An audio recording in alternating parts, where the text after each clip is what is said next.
and welcome to a brand new episode of Channel KRT, the podcast that's a mix of Podcast the Ride and Escape from Walt Disney on steroids, man. It's totally supremo, radical. I'm Tyler Green. Hi, I'm Kit Quinn, and to you I want to say, congratulations! You're about to learn how to vacation plan from someone who has never stepped in Florida. This is Randy. Randy is happy today because they discovered Epsite. Yeah!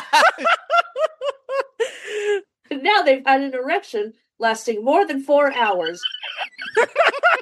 Randy should probably call the doctor.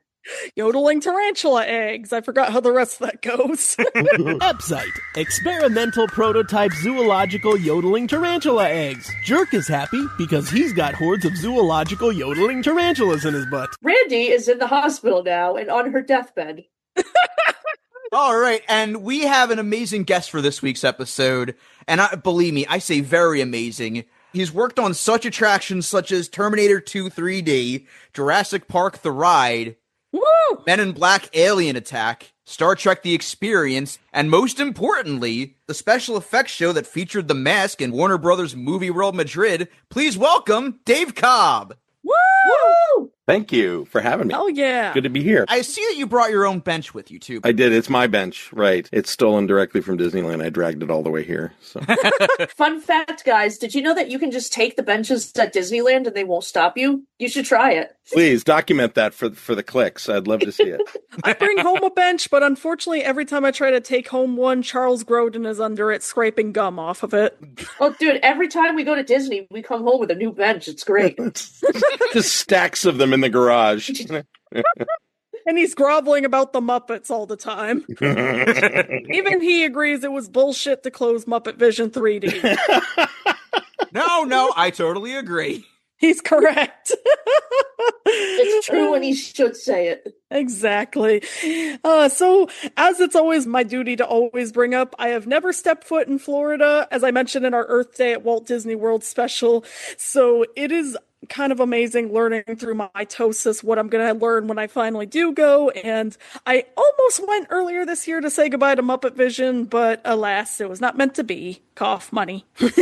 Well, you got to remember, you're learning through mitosis by 2005 standards. Hell yeah. So a lot of what you're learning may not be 100%. You might be wondering, hey, what the hell happened to Mickey's Toontown Fair? Where the hell is the Kid Cop Fun Stop? The last time I went to Disney was 2014, and it feels like a completely different park compared to that year, too. Absolutely. Also cheaper.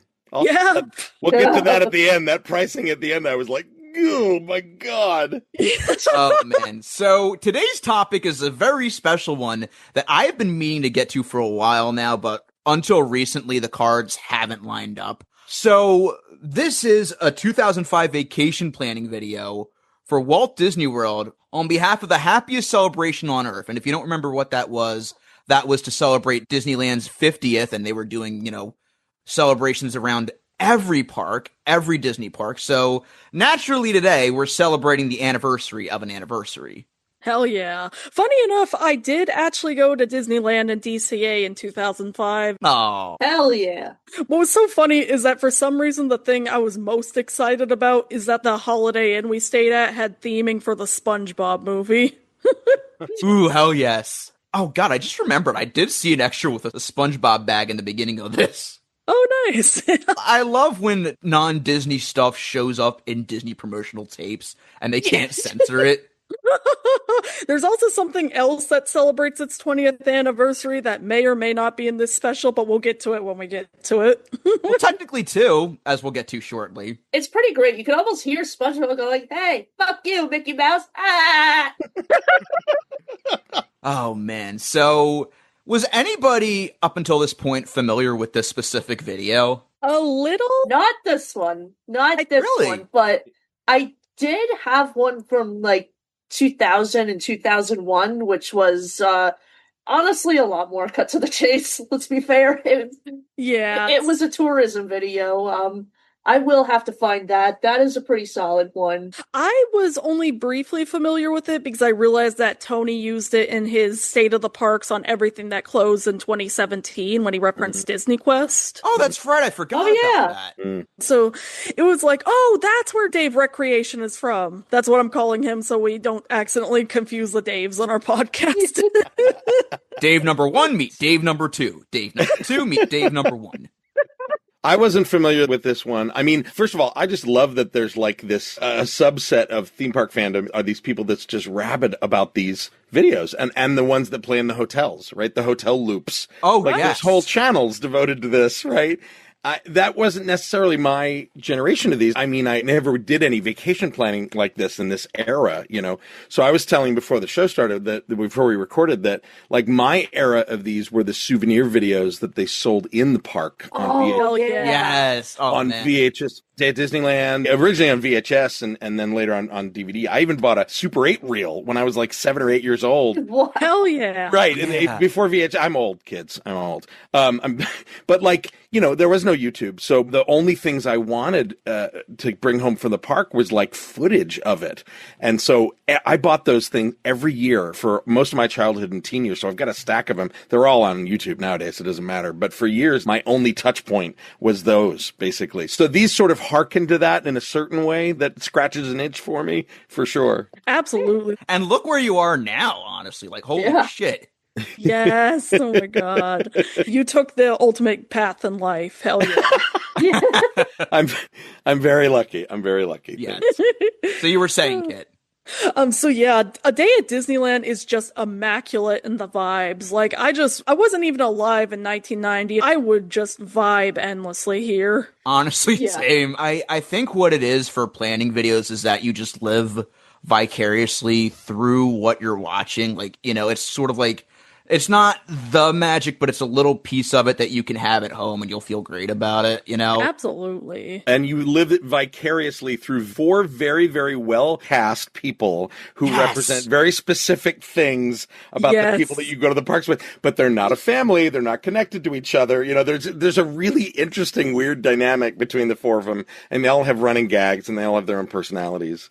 I think that's why people love this tape specifically, is because the cast that they put together, which I'll get to in a second, I got to go through my history real quick, is just so great. They have incredible chemistry together. And if you just Google 2005 Walt Disney World planning video, you'll find like threads everywhere talking about like, oh my God, this is the greatest planning video that they've ever done. I love this cast so much. This is so good, and honestly, I'm inclined to agree, mostly, but we'll get to that in a second. I'm not super familiar with planning videos because a lot of the time I feel like because theme park culture is now mainly on YouTube, I feel like that way I get more of a variety of experiences because sometimes it feels a little like these planning videos only keep one type of person in mind. Thankfully with this tape, I feel like at the beginning they literally spell out they're going to show different experiences for different people, which I really like. I'm going to be honest. I really think that there is a pipeline from this specific video to Disney Parks influencers that you see on YouTube and social media and everything. Oh, absolutely. Oh, yeah. 100%. Absolutely. Kevin DeFunkland. I can see a lot of people that I look up to getting in. Jenny Nicholson. I see a lot of people who I grew up with. Without this video, there would be no All Ears. There would be no Random Land, Justin Scart, or no Adam the Woo. So I think that absolutely social media culture, especially for the parks, owes a lot to this video. Thanks to this video, we now know what the inside of River Country looks like, and it's, well, in the state it was before it got torn down. Where's the brain-eating amoeba? I went on a rabbit hole looking up stuff about this after I watched it, and there's all the stuff they reference at the end, all the extra features. And there's a blooper reel. It's gold. It's absolute gold. Yeah, this has a blooper reel. I did not know this had a blooper reel until years later, because I just never bothered to see if there were actually like any Easter eggs. This does have special features though, by the way. I remember, well, you know, I guess I'll get into my history now. So I do remember, you know, that like there was a quiz that you could play on this that was like interactive. It had like an easy mode and a hard mode, and I would nail the hard mode every time. Oh, hell because yeah. of how much I would watch the fucking video. But To get sappy for a second, this very well may have been my pipeline into theme park fandom. Oh, hell yeah. Because 20 years ago this month will be my first trip to Walt Disney World. And I specifically remember getting this DVD, and I think I have a physical copy of it upstairs. I have to dig it out one of these days. And oh, yeah. it's just, I know I say I played stuff incessantly on this show a lot, but I forgot how much of this I have memorized. The cadence of all the actors and stuff, and the specific music they play and shit, and just, oh man, this is peak. I'm not even gonna lie, it's peak. I love this. And amazing. I swear to God, I would not be the person I am today without this tape existing, honestly. Do we know what happened to those actors? Do we know their actual names? Has anyone done that research? Yes and no. So the cast of this, only 2 people have been identified, Erin and Dave. So Erin is actually a pretty established actress by the name of Erin Cahill. Before this, she was a Power Ranger on Power Rangers Time Force. What? Yeah. Oh yeah, I just looked at her IMDb. She was also in, a pretty obscure video game called, something along the lines of Call of Duty Black Ops 2. That's right. Oh my God. She was also in How I Met Your Mother. And Beverly Hills Chihuahua 2. Trauma. We will not hold that against her. I mean, that movie was whatever, but still. Beverly Black Ops Chihuahuas 2. That's my favorite Weezer song. Chihuahuas with guns. So as for Dave, he's actually a commercial actor by the name of David Wilk, who I have actually seen him on like assorted commercials. I think I saw him on like a heart monitor commercial recently, and I was like, oh my God, I know that guy. I bet I probably don't recognize him now, but if you showed me some commercials, I'd be like, oh, he's in that one? Oh man, you know what would be crazy? If they ever continue to make these, if they got the guy who plays Jim in Escape from Tomorrow in one of them. Because he's basically in everything, I've learned, so. Yeah, Dave just runs into him, like, after they go on Soarin' together, and, like, Jim just runs out, like, totally flustered. Looks like he does a ton of corporate entertainment. Like, he does comedy at corporate get-togethers and conferences and things. Wow. Looks like his main job now. I'm sure he makes a ton of money doing that. But oh, yeah. He also seems to be part of a comedy troupe by the name of 4 Day Weekend. Yeah. Oh, wow. Yeah. So what you're saying is, if I've ever had to watch workplace training videos, he's probably been in. He's probably in it. Yep. Oh, God. Sorry, Dave. I try so hard to not fall asleep every time I see you. They need to remake the Wendy's training video and have him sing Hot Drinks. Yeah. We should actually, I was about to suggest, we should look at a workplace training video one day. You guys have seen the character training videos from the 70s, right? Oh, yeah. yeah. I love those. Those are delightful. With the playful shove. Yeah, with the kids, like, beating on the characters, basically. I love especially the Pooh and Friends ones. Yeah, like, I've been collecting that stuff for I'm a little bitter from things like YouTube, because back in the day, you had to dig this shit up. But I had 6-hour VHS tapes that we would trade with friends, and I had all of those training things.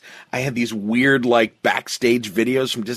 All this stuff nowadays, you can just find it on YouTube. But trust me, there was an underground fandom for this that was just a lot smaller because the distribution channels were nothing, You made friends at Disneyana conventions, and then you're like, oh, I have tapes. Yeah, I got tapes too. You want to trade this? Right? Yeah. God, it's like drugs. I don't remember the name of this video, but I remember on YouTube a couple years ago, I found a cast member video where the characters basically revolt. And I think it culminates in the ending where Tweedledee and Tweedledum throw Alice from Sleeping Beauty Castle into the moat. Like, they actually use a dummy, and it's, like, fucking amazing. If I can ever find that, I gotta show you guys. I remember one time I saw one on kind of like early YouTube, and from what I've heard, this one actually got some cast members at Disneyland Paris in trouble. Oh. It was literally just a bunch of backstage characters in full costume just going around and dry humping each other. Oh, God. And it was the funniest shit I'd ever seen in my life. It was because Paris, And like, you've seen Captain Eeyore. Yeah. I have seen Captain Yes. Eeyore is before. classic. We got to do a mini-sode on that. I got a VHS of that like the year after it came out. Oh, fuck yeah. And it was always like, oh my God, do not let anybody know you have this. You know what I mean?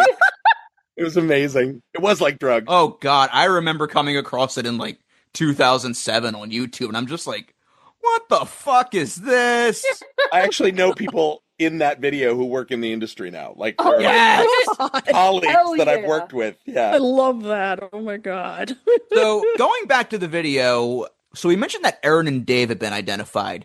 Stacy and Luke, I can find virtually nothing on them. I don't know their last names. I don't know if their names actually are Stacy and Luke. I hope wherever they are now they're doing okay. Absolutely. I specifically would like to pick Luke's brain because I just want to know what the fuck was going on when he did this. Is it just me or were those names very common in the 2000s? They were. Oh god, I know it's unlikely because the song existed before this tape, but what if that's where Stacy's mom came from?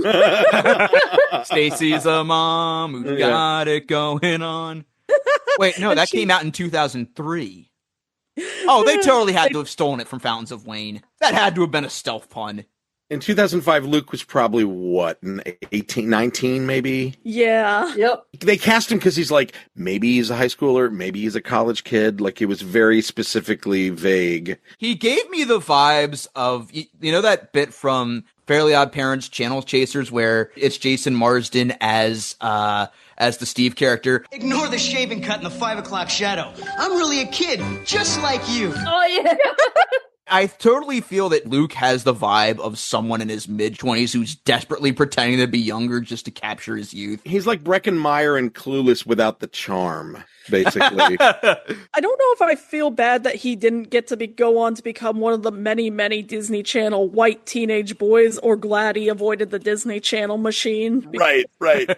I failed my audition to be on Phil of the Future, and now here I am.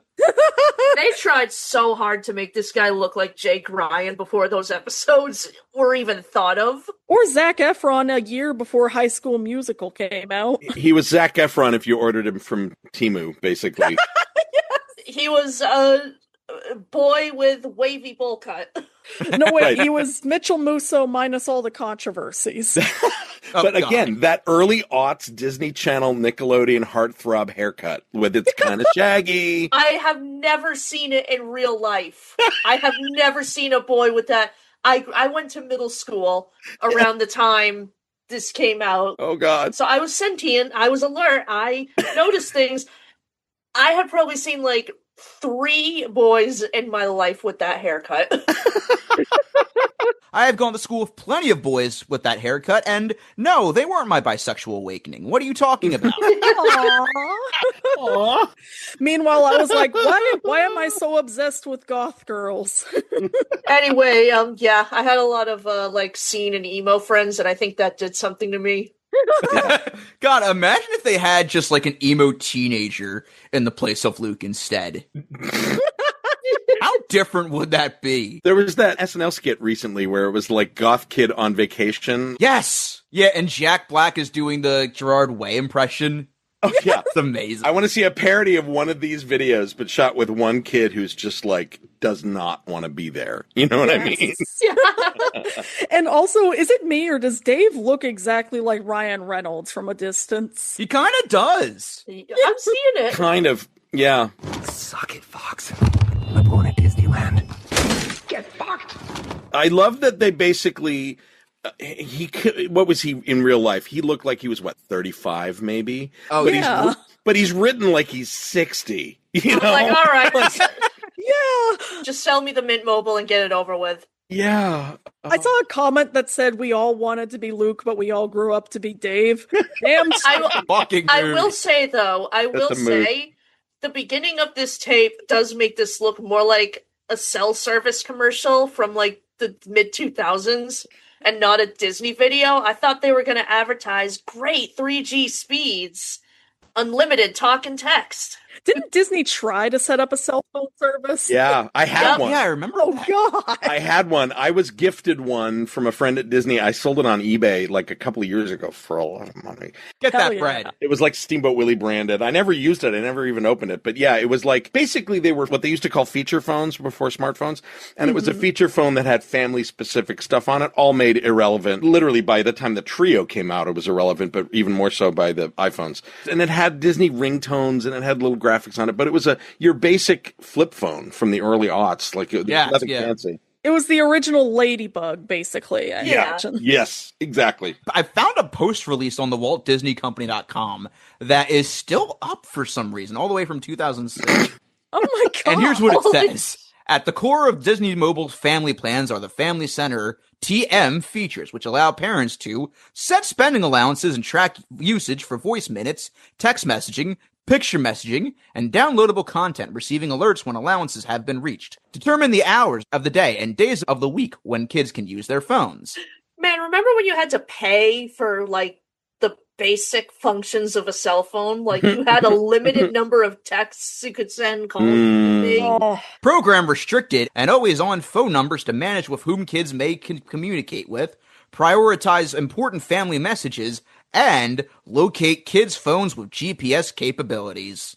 Long distance bills. Let me just say that. Long distance phone bills. Oh, I'm guilty of causing most of the high bills for my family. In all fairness, aside from, the limited talk and text, that was always so stupid, cell phone industry. All of these features are kind of things that just should be on kids' phones, Yeah, right. I get it. Yeah. Millennials are always like, oh my God, unlimited access to the internet traumatized us. Here you go, little Timmy. Here's a phone and an iPad with unlimited access to the internet while I go fuck off and do whatever. Yeah, right. I want a balance between parents not being so overprotective that they won't allow their kids to do anything and not being so underprotective at the same time. Yeah, you gotta do it like training wheels, basically. So anyway, getting into the special. So was it me or when Erin was saying, yo, what's happening, Goof? Did the music and the way she said it make it sound like she was saying, do the Bartman?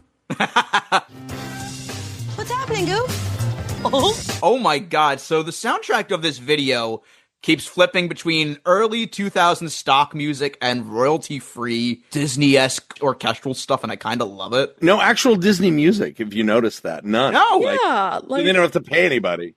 I'm gonna feel so honest. I felt like I was just watching the world's longest Disney 365 with the weird cuts, the random fast motion, the stock kind of breakcore music, and then immediately beautiful Disney symphony orchestra just back and forth constantly. Absolutely. Every bit of production on this screams 2000 to 2005. Like the little stutter edits, and then they'd freeze on somebody, and there'd be graphics that bloom around them. Yes. Absolutely. I was literally expecting at some point they'd be like, we're here with Dylan and Cole Sprouse. Yeah, exactly. Right. And you know what? I gotta be honest. I love the aesthetic of this video. It's very 2005 in a comforting way. Oh, yeah. For something so rapid and fast-paced, it's so warm and fuzzy now. It really is. Look, Aaron coming on the screen the first time and having that lingerie as outerwear trend. Bring that back! Which was a thing, by the way. Look it up. Oh, man. Back. I want basically that and whatever Ashley Tisdale was wearing. Yeah. Wait. Nope, too bad. We're getting war in the Middle East. I just wanted to hang out with Dave and get drunk, and hang the hot tub and maybe play footsie. That's all I want to do with Dave. Yes. He seemed like he'd be down, don't you think? Come on. Oh, for sure. He does. He's a little curious. Dave and Dave coming this summer to ABC. Speaking of, did you guys notice that when he has his entrance, he has this sultry music and you hear sort of this orgasmic sigh in the background? Yeah. Dave, what is it you're an expert at again? Well, Because dads are boring. That, literally, you could sum up every one of those characters as Aaron's fun. Luke is annoying.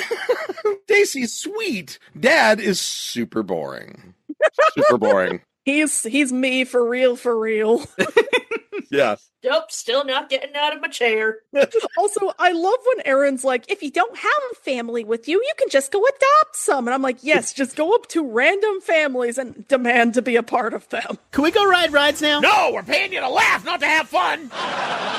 Aaron, you need to learn the most euphoric, most liberating, most beautiful, freeing feeling of going to Disney by yourself.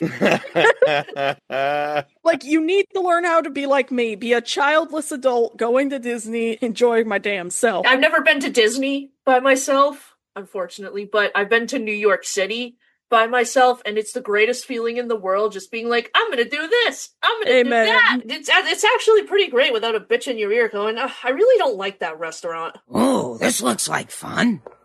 A bench. Kids, what do you say you go get your Aunt Selma's beer smoothie?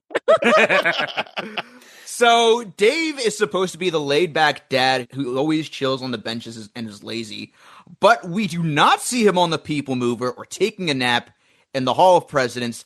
I sincerely question this man's ethics. I question this man's sanity. How can you actually just like sleep outside in Florida heat and humidity? Moreover, like the stuff when they finally showing him do stuff like golf and tennis and fishing and like you can do all of that at home, Dave. What the heck? I mean, yeah, but I have heard, in all fairness, that the lakes around Disney have some of the best bass fishing you can find. Sure. Hell yeah. Sure.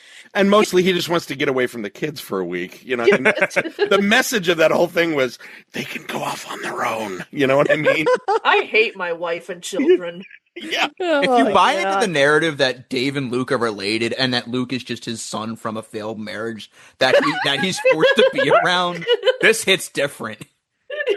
The funny thing is that it's crafted and cast in a way that it's very interesting that they're not presenting them as a family. They are family archetypes individually, but they're not related, right? And so I'm trying to figure out why they would do that from a marketing angle, other than you don't want the family watching this and arguing that they're like us, or stop being like that dad, be more like, you know, whatever. I don't know. It was just weird to me. They kind of remind me of, you remember that like super cheesy 90s video about the internet with like that one blonde kid and whatever? Oh yeah, that one. They remind me of that family where it's like, yeah, they're a family in an educational tape, but the way they're delivering their lines is so tense that you feel like there's some dark secrets in this family that are going to explode any second. And I haven't been able to get rich off ever since. Oh, Luke, I wish I told my wife to go ahead with the abortion. In my head canon, Stacy and Aaron are actually a lesbian couple raising those kids that Stacy's taking around. That's my head canon. Yeah. Damn straight. That's my head canon. Save those kids from their deadbeat dad. I was genuinely confused about where those kids were coming from, because I'm pretty sure none of those parents actually signed up for their kids to be kidnapped by this random woman. I mean, I'm sure the most likely scenario is that all these people were actually asked beforehand, but every time they'd go up to random people, I'd be like, I really hope they asked these people in permission if they could do these stuff. We're paying you in pixie dust. You know, why don't I ever get kidnapped by random women at Disney World? Why do these kids get it, but not me? I want to be kidnapped! Me! Not you! Me!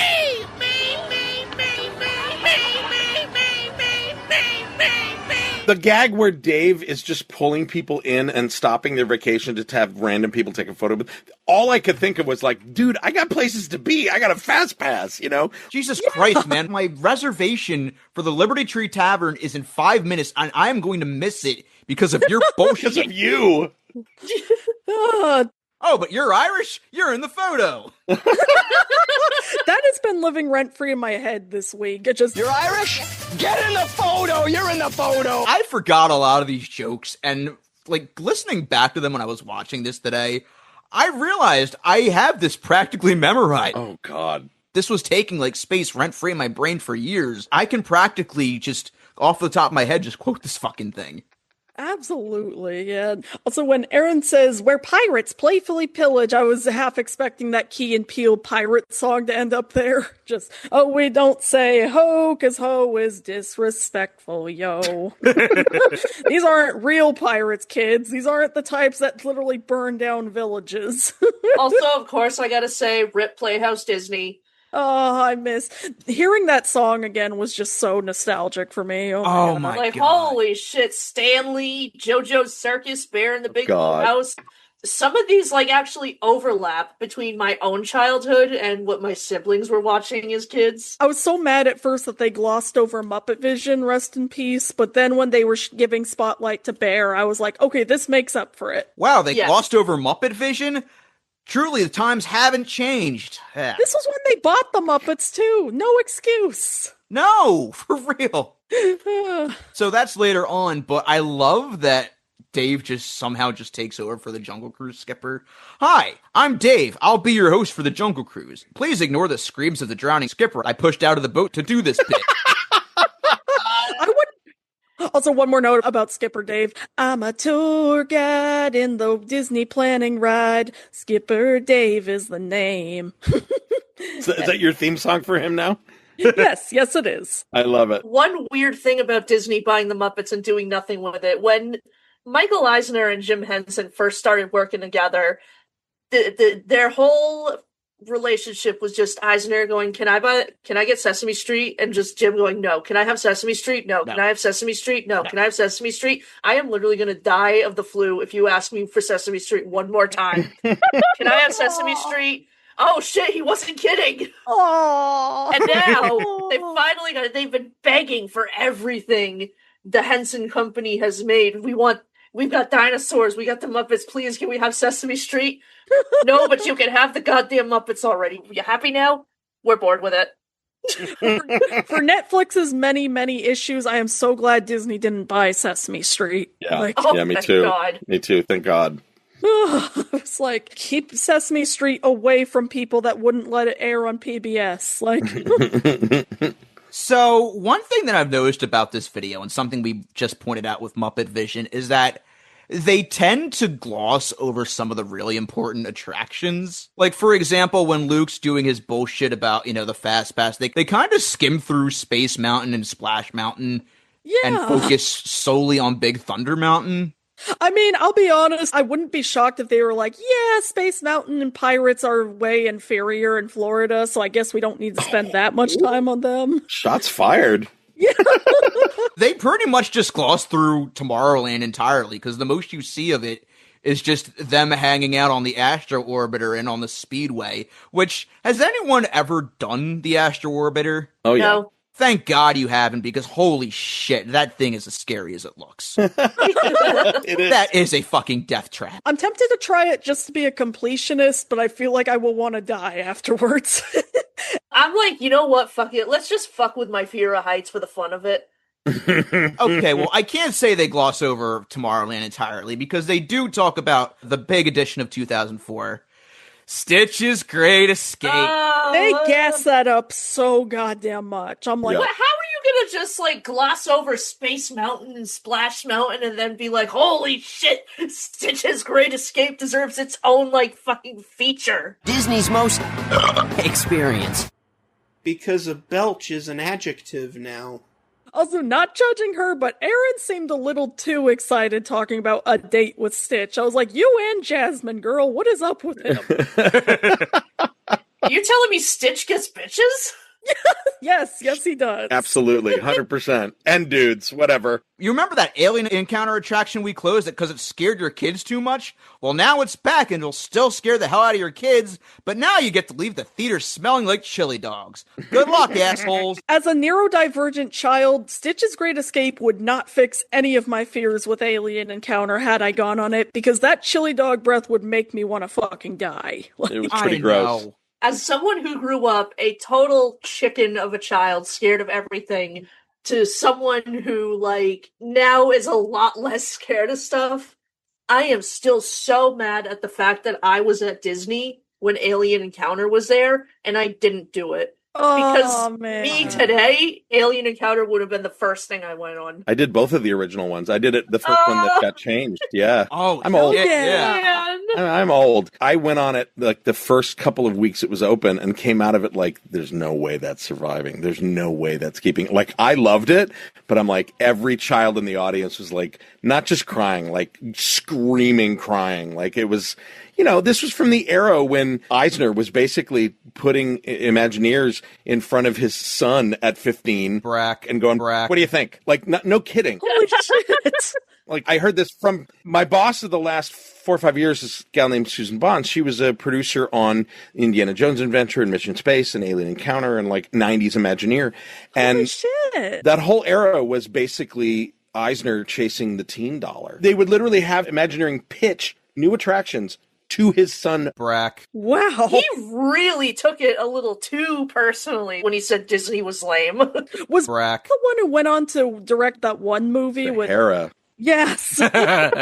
Huge flop. But basically Luke in this video is Brack. If you ever look at pictures of Brack at that age, like that's Eisner's son. That's 100%. Literally somebody in marketing was like, we have to make Eisner happy with this, so make it this bro. I still think it's so funny that Eisner was so desperate to like make Disney appealing to teenagers that he accidentally started a class war between two theme park dance clubs that resulted in a stabbing in the Disney parking lot. Oh, God. Yeah. Oh, yeah. Jeez. True. In lighter news, okay, was it me or when they cut to Dumbo, did it look like the sign just said dumb for a moment? That's not nice. It's like, don't do that to Dumbo. He's just a baby. Anyway, I did Stitch's Great Escape when I was 10 years old, and I nearly had a panic attack. Understandable. Pap. You know what? I'm just going to say it. Shout out to the Trepanney House guys for doing that Alien Encounter stage. Yeah. Damn straight. I did that for my birthday this year. It was. Oh, hell yeah. I was covered in snot at the end of it. It was crazy. Oh, God. Me and friend of the show, Jacob Martin, have just been like conversing back and forth about the show. I actually got like a show summary from someone who saw it, and it sounds fucking insane. I hope they tour it and they at least bring it a reasonable distance from where I am. It was great. Yes. It was a level of silly gory that was just so satisfying. It was Hell like yeah. one of the performers gets ripped in half, and it's the most stupid looking, like, Party City gore you've ever seen. Yeah, in your I know. life. There's a picture of that. It was just silly. But the whole thing, like, we went and I told all my friends, I'm like, I've heard you get like, and they didn't believe me, but I brought ponchos for everybody. And thank God they put them on, because we were in the row where there's the second row literally has above it 4 or 5 buckets of goo and blood basically poured directly on top of you. Like, I have pictures from it, and I have just chunks of goo stuck to my face after I'm done. It was all Jello. Yeah. Made it all out of Jello and gelatin stuff. It was crazy, but it was so much fun, and so like the audience was screaming, laughing. Like, I had never seen anything like it, and it's like, well, do that in the park. Yeah, I want to see that every day. I saw the picture of you literally covered in Jello on your head. Yep. It's amazing. They need to bring this back. Another vocal stim for me. Look, me, I got my eye on you.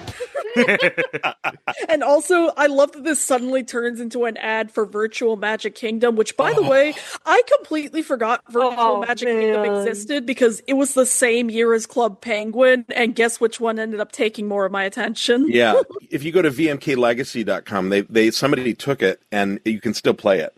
Oh, shit, nice. They got all the assets. It's unofficial. They don't charge for it, so I guess Disney doesn't really care, but it's a fan recreation of the entire game.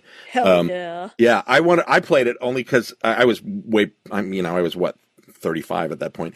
I was not necessarily the age group, but from a business perspective, I'm like, oh, this is cool. Mainly because I played it just to get all the stuff that you got in the park, which Luke sort of very, very confusingly explained. You get virtual prizes you can turn in for real non-virtual prizes. Like, what do you use English? Speak English.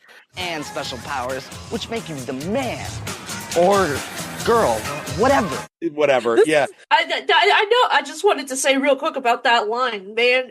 Why does he say girl like we're like a different species? You could be the man or girl, I guess. You can have cooties. But yeah, I played it so you can get the real things. Like, they gave away, I remember getting the little Livestrong style, like, rubber wristbands, but I got one that was green that said VMK on it. That was like one of the real prizes. They're all pretty shitty, but you could actually play it and get real things there. And in the park, you get these cards that have codes on them that then you go back in the game and you get special stuff that you can only get if you go to the park. Like, it was a really cool experiment. But again, Club Penguin got all the money because that's where everybody plays. So one important thing that we haven't talked about yet, we talked about the soundtrack to this video. So when I started watching Always Sunny in Philadelphia in college, I noticed that a lot of the music in it sounded familiar. Yeah, it turns out they used the same library that Always Sunny uses for this video. Yes! The doing. Yeah, that song was viral on TikTok for a while as well. I remember that. And it's a library song? It wasn't even composed for Always Sunny? No, Always Sunny put this out as their soundtrack, and like you hear like this whimsical music that you hear when Stacy's talking about Fantasyland, and you'll turn on Always Sunny and you'll see it in an episode where like Frank is just getting high or something. Or how about taking that legendary boat ride around the globe on the musical tour of nations on It's a Small World? There's this waitress that Charlie's in love with, and I banged her. Charlie got really upset when I banged the waitress. But it was a lot of fun. She was a nice piece of ass. We don't know who you're talking about. Which is funny because It's Always Sunny also turns 20 this year. So and it's owned by Disney, so I demand an AU where the gang is hosting this video. Dee would probably punch out a princess. Mac would harass Gaston. Dennis and Charlie would probably go backstage a la Backdoor Disney, and Frank would get sloshed drinking around the world and World Showcase, and then by the end of the night, he'd just end up drunk in the Fountain of Nations. I want to see this cast, meanwhile, do the Nightman Cometh. And speaking of familiar songs that show up in this, the fucking Enzyte Boner Pill song is in this. One of those commercials. What? You're blowing my mind here. What? They're not just decorations, they're for relaxation. So don't go too crazy in the park. When you see a bench, sit down, enjoy it. Comes with the price of admission. Hence why I was referencing Epzite in the beginning. Oh, okay.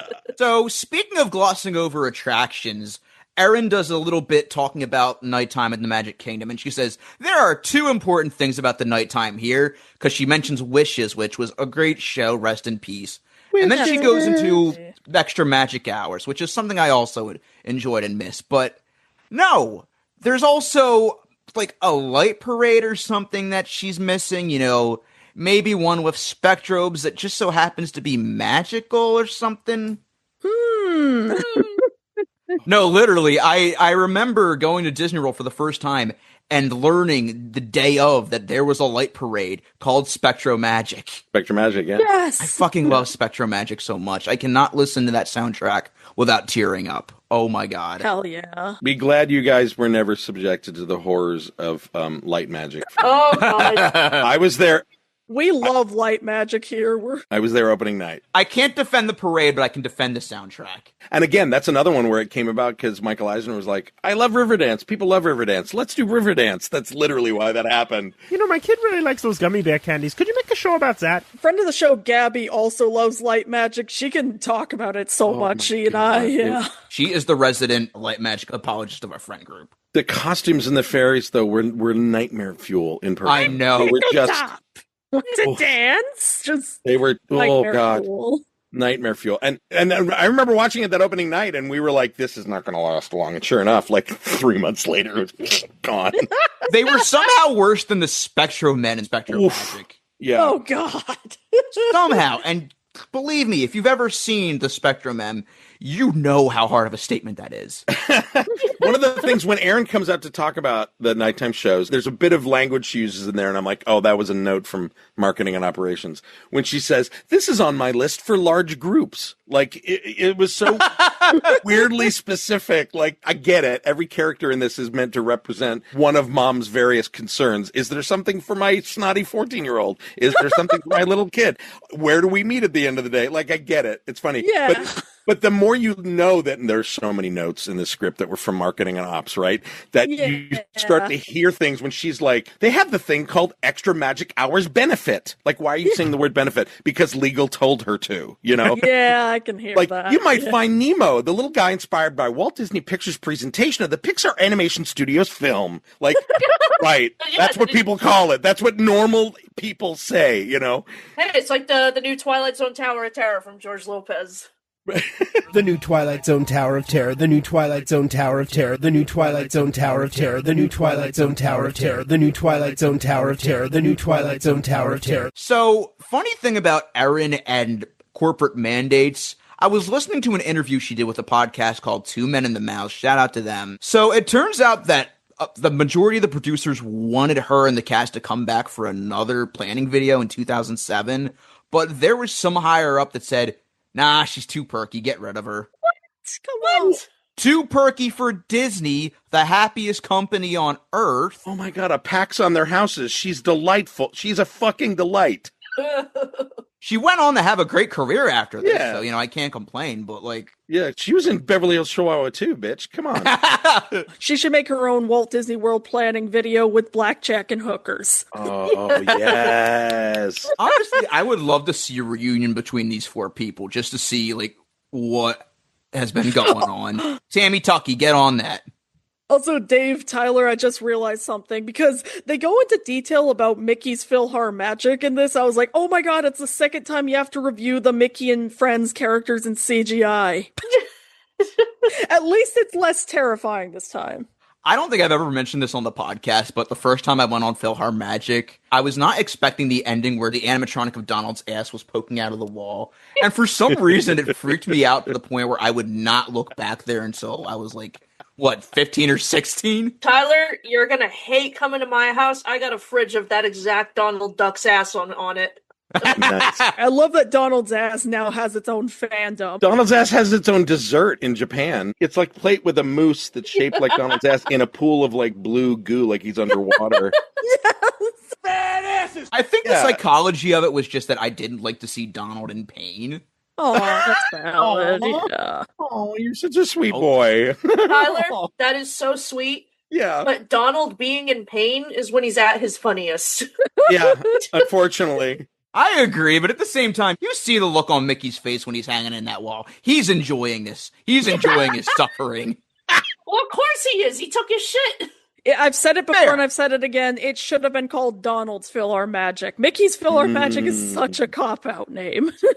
I mean, I guess it's like part of the story where it's like, ooh, you're going to the PhilharMagic. Mickey's conducting it. It's going to go great. But, Donald stole it. It's one of those, like, you're the character in the ride. I have done literally nothing.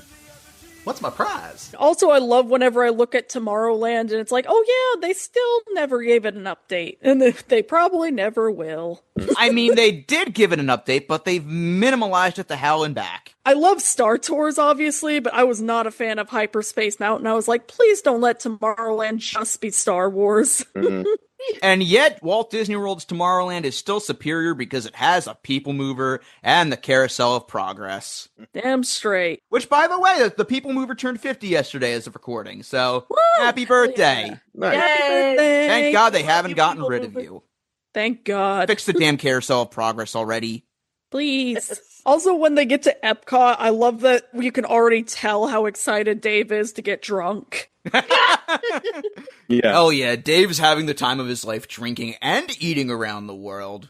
And he's eating outside of each pavilion because, yeah, you can totally do that. They definitely have specific tables where you can just take your non-quick service meal outside. No, it's not because they didn't have a permit to film in each restaurant and couldn't get one. What are you talking about? I really love how as a kid, you're just so, like, it just goes over your head, but as an adult, you realize just how much Epcot needs alcohol to sell itself. Because it's like, when it first opened, it's like, you know, come to this educational theme park. You can learn about, you know, technology and the future and the world, and everyone's like, just crickets. And then it's like, we have booze from around the world here. Oh, hell yeah! I'm there.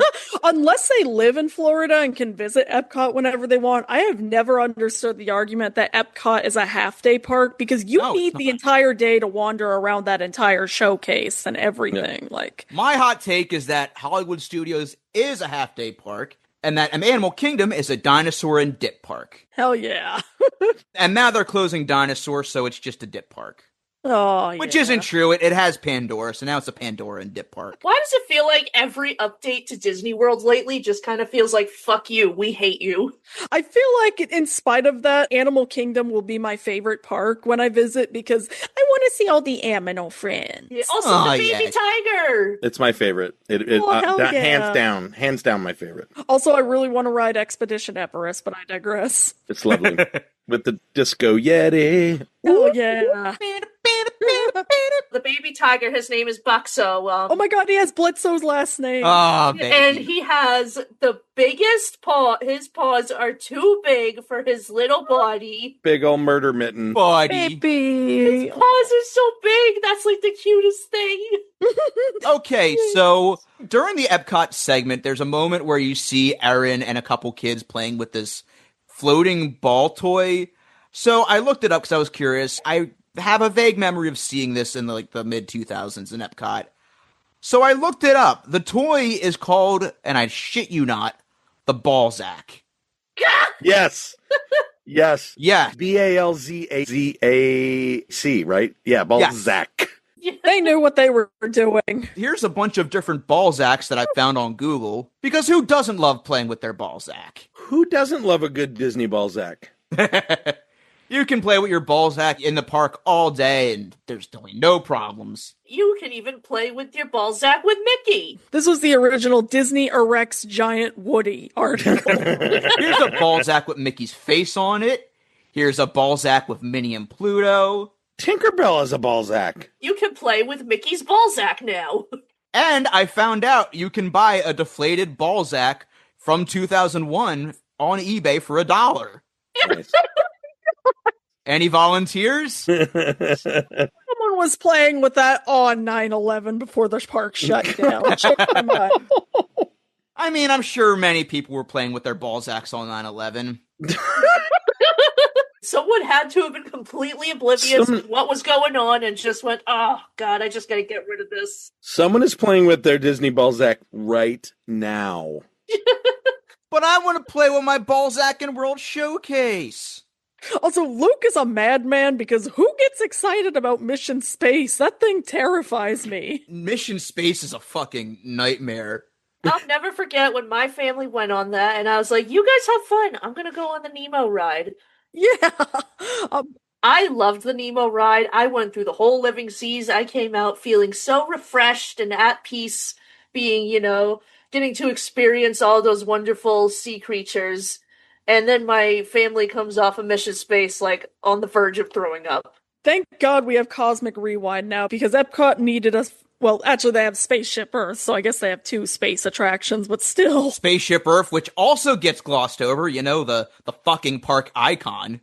Right? For a minute, I thought you were going to say thrill rides, and I fully agreed with you there, because it's the only... Up until Cosmic Rewind, the only thrill rides were Test Track, which is basically just the freeway with the windows open, and Mission Space, the worst thing ever created. Now they finally have an actual real roller coaster. But it also makes you vomit. So they have 2 vomit comets in that park now. I love Radiator Springs Racers, but I am preparing for the day Test Track is going to ruin it for me, because Radiator Springs Racers does not have John Michael Higgins, and it does not. I think they actually just updated Test Track. The new update just opened. Oh, hell yeah. The video looks good, actually. There's a couple of fun little moments in it now. Oh, yeah. Hell yeah. I am not going to Disney World this year, so it's going to be a while until I get to do the new Test Track. From what I've been hearing, it's really good. Yeah, I watched a video of it, and it felt like they crossed, all the best parts of the original iteration mixed with the last update they did on it. Okay, I need to spoil one thing, Randy, real quick. Do they play It's Fun to Be Free? No. Fuck! They mention it, though. No, but there's a line, one of the lines of dialogue, the onboard computer for the car says that. Oh, hell yeah. There you go. So I'll they take it. wink. Close They enough. wink at it, yeah. All right, great job on Test Track, guys. Can we please get a refurb on Journey into Imagination now? And Spaceship Earth, because they were supposed to do that in 2020, and then Yeah. the world went to shit. Then the apocalypse happened. Also, when they showed him in Italy, I swear to God, he sounded like Tony Soprano for a moment. Like, he just is all like, Italy. No, we said Italy. Where's the gabagool? He's lucky that his family isn't telling him where to go correctly because he had like 4 dinners. Like, I ain't mad. I ain't mad at him at all. You know, there's a boat ride in Mexico that he could be riding on. hell yeah. He also has a flip phone in that scene, and I'm wondering if that phone he's got is a Disney mobile phone. I want to look at it closer now. Maybe, yeah. You just see him like going to Epcot, going to Italy and Epcot with that accent. He gets whatever the fish is there. It talks to him. You know, I've been working with the government, right, Tom? Get the fuck out of here. So when I went to Epcot in 2005, I was pretty fortunate because there were still some remnants of original Epcot. Like the Spaceship Earth they had there was the Jeremy Irons version. The Living Sea still had the Hydrolators, and they still had the original boat ride from Mexico too. So I'm like pretty grateful I got to try all that out. And, Oh, yeah. And the single best piece of original music ever written for any theme park ever was then. Reflections of Earth is the single best piece of original theme park music ever created. I'm not taking any notes. Thank you. No, you're objectively correct. You are objectively correct. I am 1,000% correct. I will fight you on this. Call me. I will say that I loved Harmonious the first time I saw it. I am absolutely the kind of guy who cries at literally any nighttime spectacular that isn't Disney's Enchantment. Same, girl. Oh, hell yeah. But We Go On just hits so different. Oh my god. Oh, you want to know how bad I am? Yeah. I cry every time I see the commercial with the baby going to Disney and taking its first steps towards Mickey. Oh, same. I don't have a maternal bone in my body. I do not like children. The idea of settling down and having children makes me want to die, and I'm actually very scared of them too. And yet, for some reason, that commercial just fucking gets me. Oh, yeah. I'm really glad we decided not to wait till she learned how to walk. It's time to remember the magic.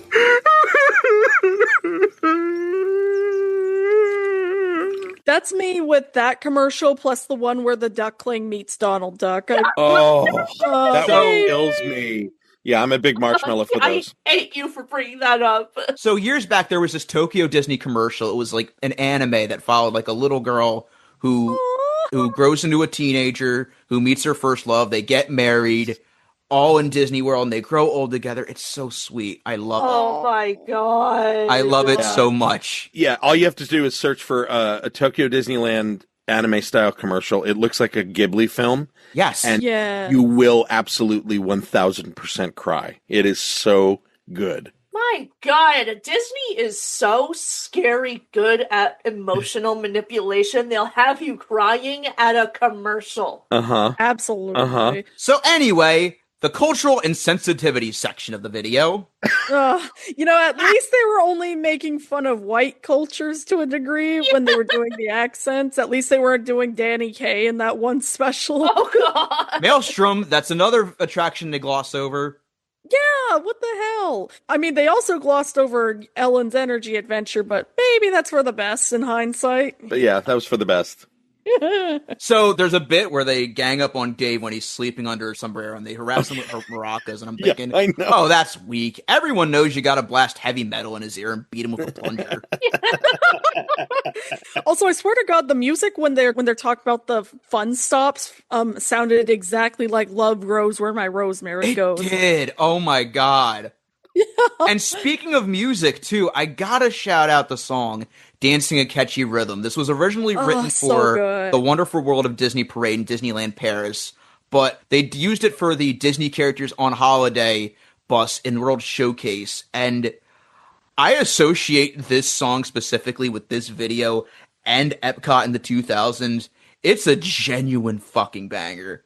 Hell yeah. And the best part is Jacob can play it because it's not on any streaming services. Yay! Here they come.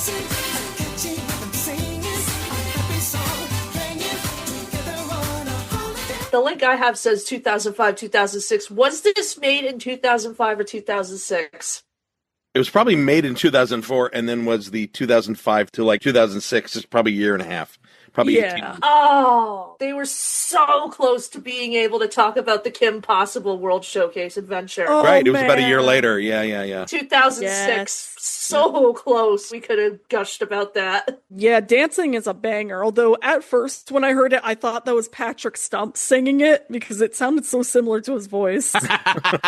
Oh my god. No, this song is like this Eurobeat kind of dance pop song. It's so 90s and I love it. Absolutely. Very 90s for something made in the 2000s. Also, one more follow-up boy joke. This ain't travel, it's a goddamn showcase. Fallout Boys World Showcase Adventure. Ooh, Fuck yeah. Yeah.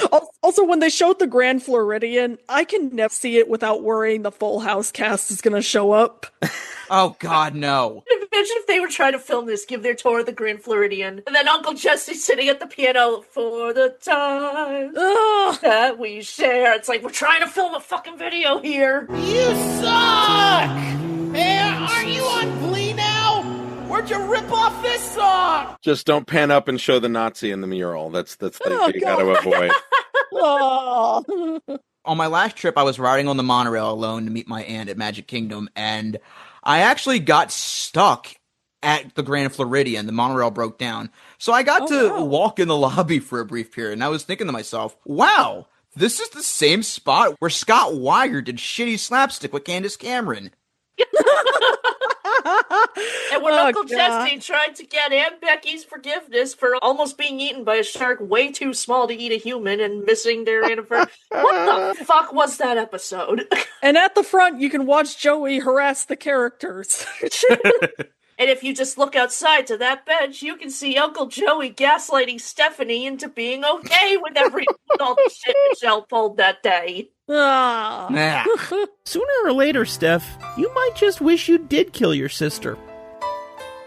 What? I talked to a cartoon today. Great, go bug him. So anyway, we get to the Disney Studios portion, and yes, that is totally the name, and there are no copyright issues to be found. Here's the shut up.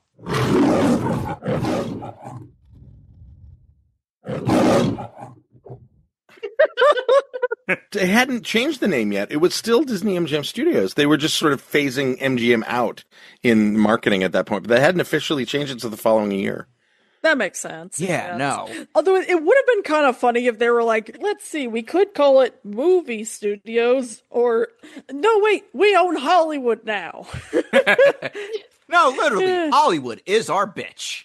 Also, I forgot that this was when Disney probably still owned Saban, so that's why they had the Power Rangers meet and greets there. Did they own them? I guess I forgot about that. Yeah. No, they bought the Power Rangers specifically, and then Hames Saban bought it back. Oh, right. For a fraction of the price, which is another thing Erin mentioned on the interview she did. Yeah. Gotcha. Which, I gotta say, it's ironic that they have, like, the Time Force Power Rangers, which she was a part of, in the parks, and she's not, like, around to comment on that. Yeah. Right. But they do comment on Lights, Motors, Action, which I really have no opinion on that one. All the way from Paris. I mean, this is all based on Disneyland's 50th. Yeah. Yeah. That was the thing. But they were like, something from each one of the parks. And, you know, Cinderellabration from Tokyo, and Lights, Motors, Action from Paris, and Expedition Everest. It wasn't from anything, but they sort of categorized it in the same breath. Speaking of Paris, I am so sad that I only learned of Cinema Magique like a month before it closed. Such a good I was like, show. this would have been my vibe. Oh my god. It was such a good show. It was one of my favorite shows. Every single theme park show with Martin Short is guaranteed to be gold. He kind of is the Jerry Lewis of his day, so it tracks. Although, man, if there was one part that made me cringe, it was the couple that Dave meets that are just yelling at each other. It's like, get it? Boomers. In all fairness, they're just preparing you for the reality of what you're going to be seeing on vacation at Disney. Exactly. Right. That was just signs, not portents, right there. You constantly ruin everything that I want to do. ruin everything for you. Do you ruin understand this, everything. Let's watch that scene again with the subtext audio option. This was Dave's personal hell, and this is his karma for forcing everybody into those fucking photos. For not paying attention to his own family. This is Dave's punishment for ignoring his own family in the park. That's it. And when he himself inevitably goes to hell, he's going to be in the same room as these fuckers for the rest of his life. It's preparing him for escape from tomorrow, like I said. Oh, God. Imagine if Escape from Tomorrow was shot like a Disney planning video, and then it just devolves into the batshit insanity that it is. I want him to deliver all of the information while wearing the Spaceship Earth head in Escape from Tomorrow. I gotta go back to the Balzac joke. It's a giant testicle. What the hell do yours look like? But also, they gloss over Muppet Vision 3D, but they gas up the shitty Little Mermaid show. Why? No, ugh. Thanks, I hate it.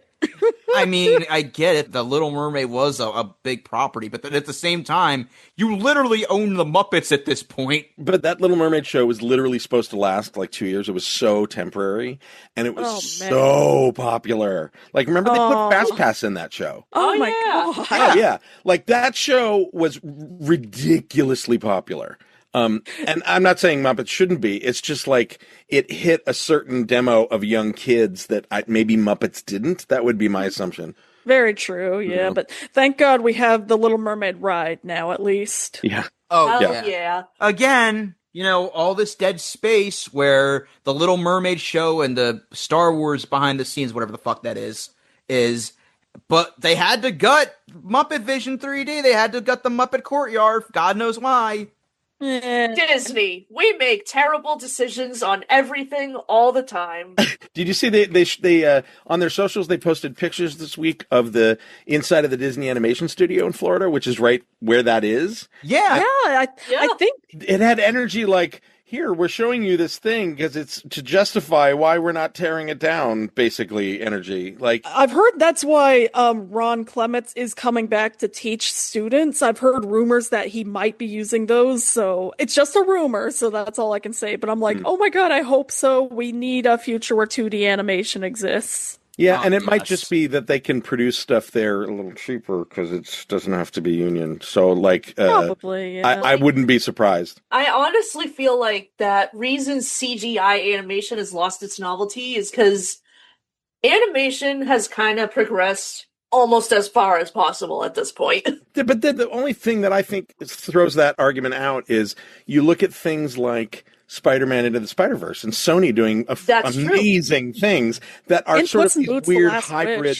Right. Part of the thing I was saying too was like, now we're not just using CGI to experiment with, previous art styles. Like Spider-Verse is reminiscent of a comic book. Peanuts is representative of, Peanuts. Yeah, like that was so charming how they did that. So it's good that they're exploring those things, Yeah, but even if they do hand-drawn animation, I mean, the dirty little secret is it's going to be digital. It's going to be composited digitally. It's going to be colored digitally. Yeah, because remember when technology and CGI peaked so hard, they tried to make animated movies that looked as realistic to life as possible, and look how well those go. Yeah. More flashbacks to Mars Needs Moms. More flashbacks to Lion King 2019. Oof. Yeah. But I love that they call it a live action movie. And it's like there's literally not one live action frame in that entire film. It's about as live action as the Polar Express. Funny you mentioned how it's going to be digital because I heard somebody actually complain that the day the Earth blew up was digital 2D animation. It's like, motherfucker, it's 2D animation. Be grateful. We're not going back to cells. It's just not going to happen. That's just... Literally all but one of the Disney Renaissance films are, digitally ink and painted, and they are some of the most beautiful movies ever made. Yeah, the cap system. I mean, those movies wouldn't have happened because of the pipeline would have been far too expensive, and they figured out a way to do it more efficiently, and that's why those happened. Anyway, absolutely. I can see cell animation coming back for like independent projects, like self-funded. Right. I cannot ever see a major studio going back to cell animation. It's just kind of a waste. No, and they still teach it. Like in the animation schools, when you do your school projects, you still have a reel coming out that includes stuff that you literally shot on film. Like you need to know the basics in order to know how to do it digitally. But just because it's digitally doesn't mean it's easier. You know, this is why the original Tron didn't get nominated for an Oscar in 1982, because everybody thought they cheated. And it's like, wait a minute. No, that was really, really hard. And what's crazy is now we have actual cheating with AI generated bullshit. And everyone wants to act like it's the greatest thing since sliced bread. Exactly. So for a period, I was friends with Danny Antonucci on Facebook, the creator of Ed Nettie, and Hell yeah. He would constantly bitch about digital animation to the point where he was literally personally attacking people who were using digital animation in shows, and just love Ed and Eddie, but the dude's just fucking insufferable. I'm sorry. It's like, no wonder he made the brothers grunt. It's like, ugh. He's a diva. What can I say? One more quick note about animation, then we can move on. For the many issues I have with Wish, I will say that I actually do like the animation style. Oh, it's beautiful. Absolutely. Like, I love the storybook style of it. Yeah. Like, I'd love to see more of that as well. I think it might need some tweaking personally. It's like, I love what they were going for. Still kind of looks a little bit like, theatrical Sophia the First, but I love what they're going for. And I think there can be a lot of improvement. It has so much potential. It's like, how the Goddess of Spring was like the precursor to Snow White, and how it was beautiful, but the spaghetti arms. Yeah. But I feel with Wish, that was a reaction to things like Spider-Verse. I bet you Disney Animation went in and went, guys, we have to do something different. And that was the compromise that the marketing people would let them do. I don't know this for sure, but that's the kind of thing I look at and go, they're never going to do something as daring as Spider-Verse, because they're always going to go back to their marketing people and go, it doesn't test well with moms with 4-year-olds. You know what I mean? Yeah. When they're talking about the Indiana Jones stunt show, Luke says, little bit of Indiana. I was like, Lou Bega voice, a little bit of Indiana in my life, a little bit of Jonesy by my side. You know what? Fuck it. We already have Disney Mambo number 5. Let's just do Disney Park Characters Mambo number 5. Fuck yeah. Oh, get Noah Lefkowitz on the phone. He needs to cover that. That's a great idea. Hell yeah. Son of a bitch. So I need to talk about the way Luke described his rock and roller coaster, because holy shit, he is. I don't want to say phoning it in, but even for him, it's just a level of embarrassing, just the terms he's using. He literally says shit like, Puppy's like a slingshot on steroids, and that's just the launch. Then, 3 tricked out inversions and a little onboard audio cranking straight into your melon. And oh yeah, the whole thing's in the dark. Good fucking lord. I'm sorry, you cannot convince me that a teenager in 2005 gives a shit about Aerosmith. Yeah, I'm more surprised the fact that they snuck a steroid reference in there. Yeah. His descriptions overall are pretty terrible. Like when he tries to describe Everest, it was the weird, like obviously not Joe Rohde approved description of Everest. It felt like that scene in The Simpsons when they have the 50-year-old guys trying to make a cartoon for 14-year-olds with Poochie. Like it literally feels like the whole character of Luke was like, we hired this kid because he can do this kind of stuff, but then whoever wrote it was 45. When are we getting to the fireworks factory? And then at the end, you just have Luke turn to the camera and go, I have to go now. My planet needs me. Exactly. The scene where he's on the fake payphone and he goes, this is a collect call to Mr. Yeti. It's just sad. Hold on, you don't make a collect call on a pager. Yeah, I will give him this. Maybe it's because they glossed over Star Tours, but during that, and when he's glancing at the AT-AT walker, I am glad that he at least resisted the urge to say he was Luke Skywalker. Also, we totally needed that gratuitous close-up of him eating a burger. Because, that happens for some reason. It's like every shot was a low camera angle, like a Smash Mouth video, and like a fisheye lens, and he's like leaning in. And because he's cool. Because it just made me want to punch him every single time. Somebody once told me just that. Not the worst mukbang I've ever seen. So, speaking of licensed music that they do use in this tape, so during the Rock and Roller Coaster segment, they use a clip of Here and Now by the Ernies from fucking Tony Hawk's Pro Skater. Oh, wow. Oh my god. That caught me off guard. Oh my god. Imagine like a teenager watching this, hearing like something like modern and cool and like punk and thinking, oh wow, there's actually sick like pop punk on this ride or whatever the fuck they were into in 2005. I was into Hannah Montana. And then they go on it and it's just fucking dad rock. I shudder to think the layers of illegal approvals that a video like this would have to go through at Disney. Not just for like content and script, but then final edit and music choices. And holy moly, this thing was just pixel fucked, as we like to call in the post-production industry. This thing pixel fucked within an inch of its life. I'm making so much fun of Aerosmith because as someone who loves Aerosmith, I have every right to make fun of them. Exactly. Yes, you do. Wait a minute. I love that idea. I also love this peanut butter they put in my mouth. So then we cut to Dave talking about what to do during recreation, and during the paragliding scene, I swear to God, the way he was filmed looked exactly like the opening scene of Jurassic Park 3. So I was like, oh shit, he's gonna end up in the wrong park and end up on Isla Sorna. Oh no.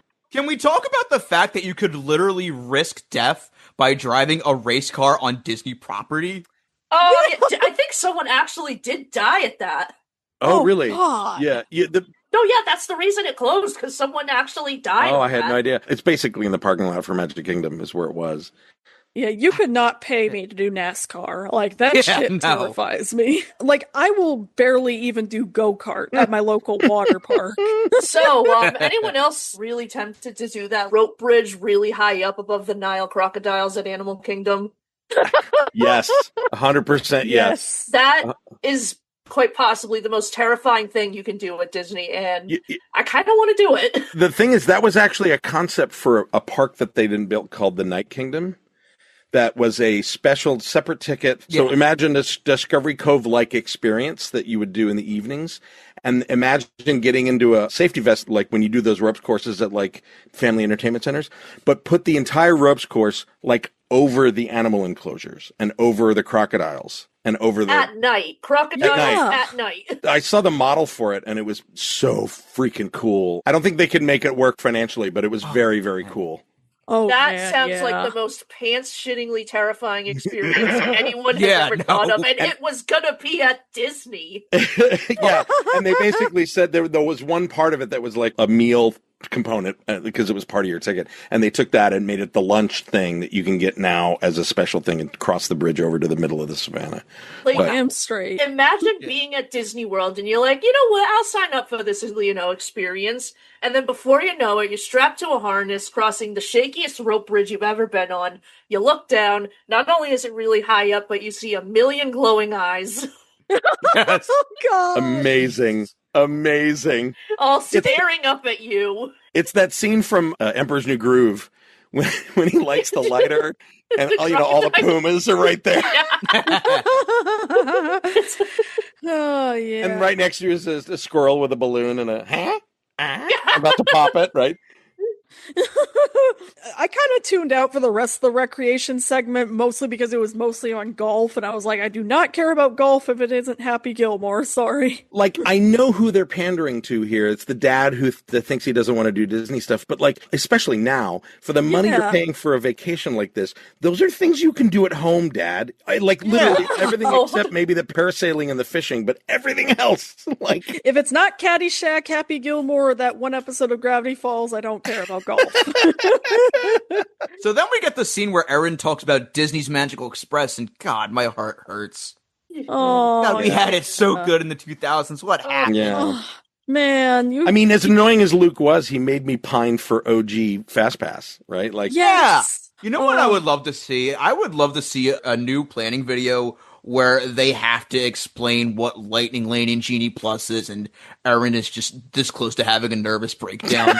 If anyone wants to rag on the dad for fishing at Disney World, I will have you all know that Disney is known to have some of the best bass fishing in Florida.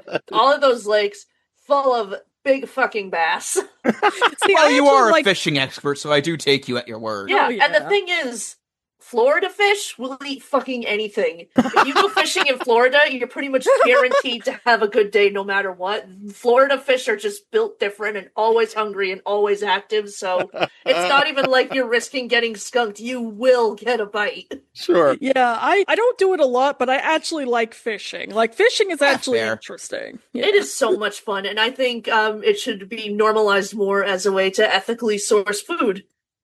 Amen. For the parks, sure. That does remind me real quick. So back when Disneyland first opened, this was when they were throwing whatever at the wall that could stick because, you know, there was pretty much no regulations on anything back in 1955. They put catfish in the rivers of America. And what you would do is they would give the guests bait. I remember that. Yeah. The guests would catch the catfish. The guests would then bring their live catfish across the park to a store in Main Street that was supposed to kill the fish for you. Yeah. Clean it. You know, clean it, fillet it up, and you'd have fresh catfish to take home. The problem is people were just leaving their catfish all around the park. Oh, no. This whole catfish. What a waste. Just I love catfish in the trash cans, catfish in the park. Oh. So that must have rung. It God. stunk to hell and high water. It was the nastiest. God. And that is why you can no longer fish for catfish in the rivers of America. There might even still be catfish in there that are the descendants of those, so... Amazing. So imagine there's just a bit where Dave somehow stumbles into river country. Oh, yeah. He gets a brain-eating amoeba immediately. It turns into a flesh-eating zombie by the end. It turns into Dawn of the Dead quickly. Yeah, that's the way this should have ended. Yeah. When they meet up in front of the castle again, they're like, brains. Yo, you forgot the one where while he's fishing, he accidentally stops the boat on Discovery Island, and then inverted Mickey Mouse goes, "You want to see me take my head off?" So then they go into Animal Kingdom, and I would like to say both rest in peace and rest in piss to It's Tough to Be a Bug, because on one hand, I kind of loved it. On the other hand, it was scary. It was scary. I love that Erin has to sell It's Tough to Be a Bug as a whimsical adventure that you can't miss, and not as a sensory nightmare crafted by Satan himself. Yes. Like, it's one of those ones that I am happy to watch just archive footage of, because I love bugs, I love learning about them, but sitting in that audience and having those bugs run under my ass, it's like, nope. I am so thankful I've never done that ride. And Randy, I know that you have a lot of feelings now that that ride is gone, but I just need to say it. I just need to get it off my chest, you know? You know what? I'm mostly just mad that my dad wins. Because I think I told you guys about this. Me and my dad have had this running joke after one of our Disney trips about, he used to always tease me about how I was in line for It's Tough to Be a Bug as a kid. I was so close, right to the part where you're in the pre-show and they give you the glasses. I chickened out. And Dad experienced it without me. And to this day, he would tease me about it. And as I got older, you know, I was like, I really regret not going on that. And then I had the chance in 2014, and I was like, Dad, I'm going to go on It's Tough to Be a Bug. I'm going to finally do it. And it was under refurbishment. It has the single best lyric, though, of any Disney park song. Damn straight. Like, if it weren't for the fact that we like the taste, you'd be out there wallowing in shoulder-high waist. Sung to you by little dung beetles. I mean, that line alone, come on, that's golden. Yeah. It is funny, though, how the ride, I know it's supposed to be, kind of educational, but it kind of puts you through all the worst part about bugs existing, all the scary shit, all the creepy, uncomfortable feelings, all the stinging. And then at the end, they're like, hey, you need us. You need us here. Your planet thrives and exists because of us. So you come out of this thinking bugs are gross still? You suck. You suck. Shame. Shame, Bell. It's literally Circle of Life and environmental fable all over, because they're like, yeah, we're going to show you how everything is fucked and everything is so shitty, but don't worry, we're working on it. Doomerism. And the line shoulder high waist actually has a key change in it, too. That was the other thing I love. Is shoulder high waist. Yes. It's just, come on. That's chef's kiss. Hell yeah. Also, during the Expedition Everest scene, I just was like, can the Yeti just bring down, go grab Luke, and just eat him for us? That whole description of that ride was chaos, absolute chaos. Like, what are you saying that the Yeti is mad at us for invading his home? Like, what? Anyway. Oh man, that is so good, this word salad. I must have the recipe. It was word salad. That was exact. But again, it felt like there was a writer off camera who's like 50, like throwing Luke lines and Luke trying his damnedest to make them work. That's what it felt like to me. Also, I hope once again these strangers were informed what they were doing for the video, and I know it was likely because if some guy randomly went up to me like, hey, buy me a Coke if I beat you at rock, paper, scissors, I'd be like, fuck off. I'm not buying you shit. Not only that, but he harasses a poor child and somehow forces his way into the stroller and makes the dad push him. Creepy. I could have gone a life without seeing that. However, this segment had, I think, the one line that got an actual laugh out of me. Out of the whole hour, the thing that actually made me laugh, I had to rewind it and listen to it again, when he says, "Why is it the dinosaurs always die running?" Okay, that got a laugh out of me as well. That's a really good line. That's a great dad joke. Like, I'm going to use that next time I'm at, like, a, natural history museum. Damn straight. That's a good one. All is forgiven, Dave. That was good. That was good. Also, it was so funny seeing Festival of the Lion King in here because I know so much lore of that show and even fandom lore because I have a friend who loves that show to pieces. Percy, he goes by New Sea Fairy on Blue Sky. He fucking loves that show. It's a great show. It is. I love that one. Every time I go to Animal Kingdom, I make it a point that has to be part of the itinerary. And that was the parade at Disneyland. It was. Yeah, it was. And they built the theater for it to come in, and it's such a brilliant staging solution. I think it's such a clever reuse of those things. Absolutely. And they are some really impressive puppets. Yeah. Also, hot take, I can't dislike the Finding Nemo musical only because friend of the show, Mariah, loves it so much. I love that show. I think it's adorable. The music in it is is, fantastic. yeah. Go With the Flow is one of the greatest songs ever created. Yeah. It's so funny to me that it's the same people behind Avenue Q, Frozen, and Book of Mormon. Yes. The Big Blue World is a genuinely great song. So Absolutely. So chill. I love Those it. puppets are so cute. Yeah. Yes.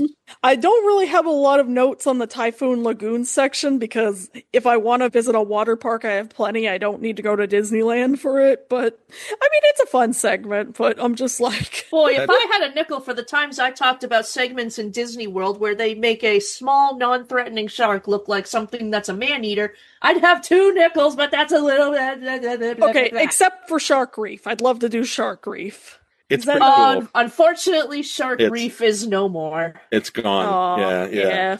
Can I just say, the one time I went to Typhoon Lagoon and I did the wave pool, I fucking hated it. It knocked me on my ass every time. Valid. Yeah. Oh my god. I genuinely couldn't move around in it. It was impossible to be in. One other thing I will give Luke is that he was honest that you're likely to smush your nuts if you go on Summit Plummet. Like, also, remember to cross your legs or you're gonna get a water park enema. Yeah. I'm so mad that I didn't get over my weird breathing issues to do Shark Reef because I tried to do Shark Reef. I was so excited for it, but because it's a snorkel thing, they put goggles on you and then you have a snorkel. No. The problem is that I'm a dual breather. I'm a mouth and nose breather at the same time. If I can't breathe out of one of them, my body kind of freaks out.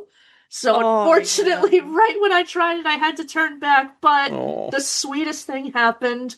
The stingray came to the landing platform and brushed across my feet, and he was stingrays are the stingrays are like puppy dogs. They literally absolutely come up to you. Yeah, they are some of the sweetest creatures. I swear he knew I wasn't able to do it. He was saying, "Oh, I just wanted to say hi."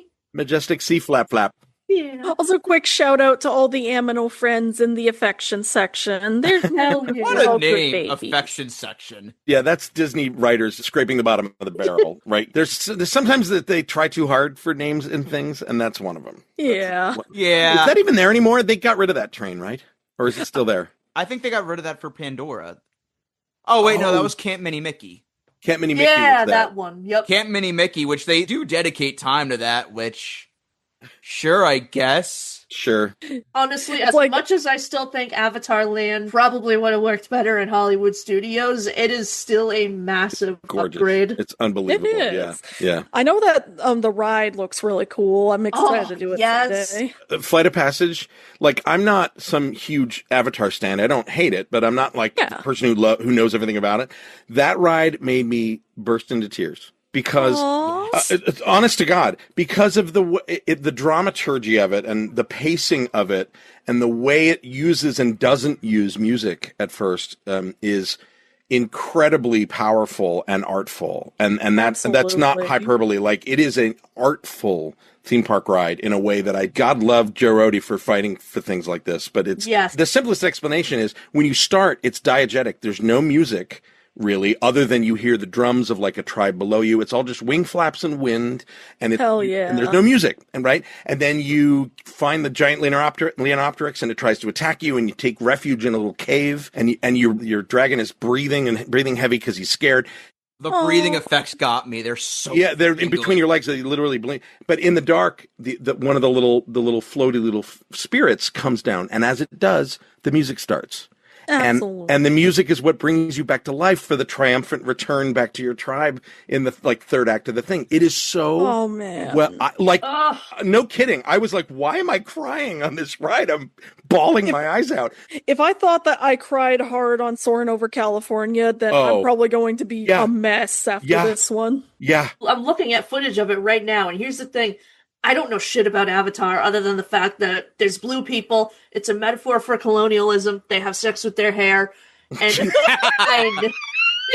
they have hair sex. And I already know I'm probably going to be a mess on this ride. It's great. Too. It's beautiful. The whole thing is beautiful. My only criticism of the whole land is the boat ride's too short because they cut it in half for budget. I want to do the boat ride so bad. But everything is so good. It's so good. Oh, and so then we get to our final section, Downtown Disney, or now as it's known, Disney Springs. Excuse me, that's Downtown Disney to you. I will always dead name Downtown Disney. My favorite joke about that was in an episode of Modern Family where Mitchell's on the phone with Cam trying to find where to meet at the park. It's, ABC show, they did an episode at the parks. And you don't hear Cam's side of it. You just hear Mitchell's, and he's like, wait, where are you? Wait, where? No. It's Downtown Disney and no more PBS for you. The Downtown Disney, but they don't explain the joke. It's so perfect. It's so great. It made me laugh so hard. Downtown Disney was such a great vibe, and such a vibe. I do like Disney Springs. Don't get me wrong, but you just can't beat the 90s, 2000s, just sophisticated contemporary vibe. R.I.P. the Rainforest Cafe. Oh no, that's still there. Oh, okay. Yeah, because they closed it in Disneyland, so that's still there, and I got food poisoning eating there. Yeah. Hell yeah. Oh my god, that's such a t-shirt. I went to the Rainforest Cafe in Orlando, Florida, and I got food poisoning. Also, one more thing about Downtown Disney. Rest in peace, Planet Hollywood. It's not dead, but it's basically dead. Yeah, pretty much. It's a shell of its former self. They literally. neutered it. They neutered it, and it was not like a nice, clean neutering. This was a full-blown castration, violent castration. Side, I love that the only one that's actually close to Hollywood is the one that's in the airport, and even that's temporarily closed right now, apparently. Oh. Yeah. Yeah, it made me miss OG Pleasure Island and the Adventures Club and all of that stuff. Yeah. God, I never got to do Adventures Club. New Year's every hour, New Year's every evening, which they also parodied on The Simpsons. Right? It must be fun to be a place where it's New Year's every hour. Please kill me. Please tell me the Times Square Planet Hollywood is still open. I hope so. Alive! It's alive! It's alive! The Disney Quest part dates this so much, but I also love it at the same time because Cyberspace Mountain looks fucking awesome. I wish I got to do that. It was. And you know who did the pre-show on that? Bill Nye the Science Guy. Yes, Sir King. Bill Nye had a massive presence in the Disney parks back then. Oh, yeah. He had that thing in Interventions. He had the pre-show in Dinosaur. He had this. He's the GOAT. He is the absolute GOAT. Greatest of all time. I fucking loved Disney Quest. That scene where you see Dave and Luke battling each other on the Buzz Lightyear bumper car shooters. I loved that thing so much. I miss it. I have a story about that thing. We went on that on our last trip, 2014, And we were on it when it broke down. At first I thought it was like, okay, they're stopping for like someone disabled or something. But then the lights turned on and we were stuck there for probably about a good 15 minutes. And I was raking up the points. I was absolutely cheating. And then the ride comes back and I'm like, oh, I'm going to be on that big screen. I just know it. The ride starts up again and my score is wiped. Boo! Boo! I was so mad. Fucking cop out. That's the opposite of the guy who cheated on a bunch of Donkey Kong games. Like, you deserve that high score. I did deserve that. It's not my fault the ride broke down. I just took advantage of a situation. You deserve a regular show episode about you. Thank you. It's called Strategy. How dare you tell it like it is? I love cheating! My favorite attraction at Disney Quest, though, was the one that got sort of the least press, which was the Indiana Jones radio-controlled Jeeps that were under the floor. Did you ever see this game? Oh, yeah. Yeah. You walked on a glass floor, and it was a 2-player game where your friend would go look into this little temple ruins below your feet under glass, and you were at a TV screen with a steering wheel, and so you got the front view of the Jeep, but you didn't know where you were going. So your friend was telling you, because they could see the overview map view of everything, where to drive, and they were powered like a slot car, like from power underneath. The problem is that dust would get down there in the little trough where the cars would be, and the friction and the electricity would cause them to catch on fire. Oh, God. Oh, God. Fairly regularly. They caught on fire, like, all the time. Also, Dave offends the Irish once again because he's singing Danny Boy as he's walking around Pleasure Island. What is with Dave's weird fetishization of the Irish? Another It's Always Sunny connection, I guess. Yeah. Is he going to be a passport bro in fucking Ireland? Who in Ireland is going to want to move to America? Never mind with him. I remember busting ass on the virtual Jungle Cruise, which was literally just a raft on a fucking bouncy castle. Yes! Yeah. Oh, hell yeah. And that was a ride you should not do on your own, let me tell you from experience. Also, I said this earlier, but no, that's my bench, Dave. That was the most Californian Luke sounded. Yeah, very whiny. My other favorite line was from this whole Downtown Disney section when they were talking about Cirque du Soleil, because yes. He had to go out of his way to say every Cirque show is different. That's why they have different names, because, like... Okay. No duh. We figured? I bet you in exit polls, people were like, oh, we saw Cirque when it was in our town, right? Yeah. Or something like that.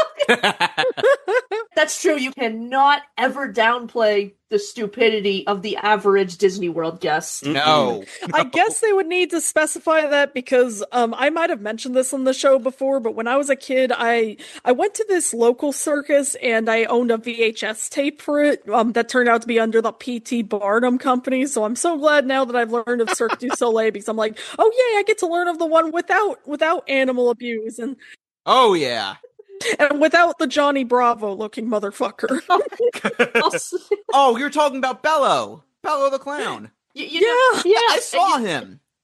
Oh shit! Yeah, I saw him at the 2003 Ringling show, a long time ago. God! Oof, oh my god! Goodness. I've been to a Ringling show before. Yeah. Yeah, me too. All I remember is seeing the animals on display before the show, thinking, this doesn't feel right. I don't think I like that. I saw it back in like the 70s and 80s when it was worse. Oh, those were the most breast-looking elephants I'd ever seen in my life. I don't like how close I was to tigers that day. Oh, God. Bringing up the Simpsons again, since Disney owns them, they have the best parody of Cirque du Soleil as well. Cirque du Pire, the circus. Fuck yeah. And the guy comes out and goes, stop! Wait, attendez! I cannot get the lid off my jar of rainbows. Who will help me? You, sir! But I cannot help you. I am just a local merchant from this town. Just smash it open! That's the opening of the show. And I say it all the time whenever I see anything Cirque-like. Oh, man. I will say I have never seen a Cirque du Soleil show in my life. Oh, they're great. The soundtrack for this show fucking rips. I remember there was a specific commercial they would play on the in-room TVs, and just, oh my god, I fell in love with the soundtrack. So good. So they're great. I can't listen to it and not think of Downtown Disney. I've never seen a Cirque du Soleil show, but just like you, there was one soundtrack I bought on iTunes because it was so good. and because it kind of related to one of my hyperfixations, I bought the entirety of that Michael Jackson Cirque du Soleil soundtrack. It is one of the greatest things still that I've ever heard. The best way of like compiling Michael Jackson songs. Oh man! Oh yeah, I'm probably gonna cry when I see that show. Oh, and one more thing too. I mentioned the in-room, Disney TV and everything. I should bring up, the top 7 must-do Disney things that they had in the in-room TVs for a period, which I am 99% sure was produced with the same company, down to the point where I believe Dave was the announcer on that as well. Oh shit! Hell yeah! Yeah, anyway, shout out to Stacy. She is a fucking queen, on par with Erin, and what a queen. She had a very good run, like a good decade-long run on the in-room TVs. Yep. Also, just to reiterate about Cirque du Soleil, because I realized something, turns out there are 2 Michael Jackson Cirque du Soleil shows. The one currently showing in Vegas is called One. The one that I bought on iTunes was Immortal. Yeah. Oh, wow. But if you want to listen to the soundtrack, Immortal is the one if you want the accurate version of what I've listened to, but if you want to see One, I'm sure it's just as good, if not maybe better, actually. Okay, but when are we getting Cirque du EO? Yes. I'm surprised probably because Disney is still being anal about their properties that they refuse to show us. Yeah. And so we close out this tape with them all saying goodbye, and I love that Dave was just like, yeah, I'm just gonna chill on the fountain outside. I'm surprised with how much they have to coddle to the stupid guests. They haven't said, and by the way, SeaWorld is a different park. Oh, and one more note we gotta bring up. Guess how much this whole thing costs for a family of 6? Oh, God. Let's see. It was 6 nights, 7 days for a family of 4. And that was 2 adults, 1 junior, and 1 child. Okay. It was in the small print. They said less than $1,500 for the whole thing. Now, I did the calculation for inflation. In today's dollars, that's $2,500, just $1,000 more. That's still cheaper. For inflation. You couldn't do an off-season midweek trip to the value resorts for that now at all. That's how much a single bedroom apartment costs today. Even. Like, what the fuck? Here's to, really add some salt to the wound. That in $2,025 is 1 month's rent, but Disney prices now are basically 1 month's rent for a 2-bedroom in the heart of Manhattan. And this is why when I plan to go to Walt Disney World someday, I'm just going to stay in one of the motels, Kissimmee or something. Like, I don't need to stay in the resorts. I love to stay at Pop Century. That is still relatively cheap, but I am not getting any of these fucking meal plans or anything. No. God. Just dumb. I've never spent my own money to stay on property, to be honest. For that same money, it's like, wait, I can get a rental car, and I can have a nicer hotel off property, and I can go where I want. You know what I mean? If I go to Disney, just me or me and one other person, it would probably actually just be cheaper to pay for our food as we go than get a meal plan. I mean, I'll say this. I did stay at the Pixar Place Hotel in Disneyland when I was out for my best friend's wedding, so I was able to get a nice taste of that, and I felt a little bad that I was taking full advantage of my advantages as a bridesmaid, but at the same time, I was like, I'm not complaining. Hey, if you are ever a bridesmaid, you milk it for all it's worth. You earned that luxury. Hell yeah. Atta girl. So I should mention for my first Disney trip that I had family members who were very generous enough to pay for it. Thank you so much to them. Yeah. I don't think you guys have realized the monster you created. But the place I stayed at on my first trip, the Polynesian Resort. Holy shit, you lucky bastard. Nice. They were loaded. Oh my God, that's awesome. Tyler, I am so mad at you right now. I love you. Just kidding. Meanwhile, it's fucking $5,000 for 2 people to go on a trip to Disney World today. Not including the price of flight or Genie Plus. Oh my God. I don't think anyone understands the atrocities I'm willing to commit to stay even one night at the Polynesian. Someday, maybe, but Just- no just- Someday. You just got to sell feet pics. That's it. That's all you got to do. I want to stay in the same room that John Lennon broke up the Beatles in. Did it happen there? Yeah. It did.